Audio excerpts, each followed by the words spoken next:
एक गांव था, नाम था ढोलकपुर। बड़ा ही शांत और छोटा सा गांव था। वहां के लोग सीधे सादे और मेहनती थे। लेकिन गांव के एक कोने में एक पुराना घर था जिसके बारे में लोग कहते थे कि वह अभिशप्त है। बुजुर्गों की माने तो उस घर में कोई आत्मा रहती है। कहते हैं कई साल पहले एक औरत जिसका नाम चंपा था, इस घर में उसकी मौत हो गई। कुछ लोग कहते हैं कि उसने फांसी लगाकर मर गई क्योंकि उसकी शादी जबरन नाम के एक बूढ़े आदमी से कर दी गई थी। तभी से गांव वालों ने उस घर को बंद कर दिया। लेकिन हर पूर्णिमा की रात को एक औरत की रोने की आवाज आती थी। कई बार किसी ने उस औरत को सफेद पोशाक में देखा।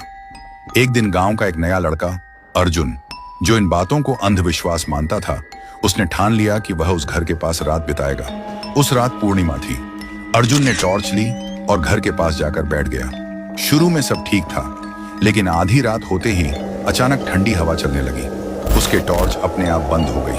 तभी उसे किसी के कदमों की आहट सुनाई दी। वह घबराया और इधर उधर देखने लगा। तभी उसने देखा एक भूत जो बिना कपड़ों में हवा में उड़ रही थी और उसके सामने आकर खड़ी हुई थी। उसके बाल खुले थे और चेहरा साफ नहीं दिख रहा था। अर्जुन ने कांपते हुए पूछा, कौन हो तुम? औरत ने धीरे धीरे सिर उठाया और उसने बोला, मैं चंपा हूं, मुझे मार दिया गया है। मुझे एक बुढ़े के साथ जोर जबरदस्ती करके शादी कर दिया गया था और उसे बुढ़े ने मुझे मार दिया। और अंत में कहा, मुझे न्याय चाहिए। और उसके बाद चंपा वहां से चल पड़ी। अर्जुन बेहोश हो गया और सुबह तक वह बेहोश पड़ा था। जब उसका होश आया तो देखा सुबह हो गया था। गांव वाले उसे बेहोशी देखकर उसके पास आया और पूछा कि क्या हुआ। रात में हुई पूरी घटना सबको बोल दिया। उसके बाद अर्जुन ने गांव छोड़ दिया और कभी वापस नहीं आया।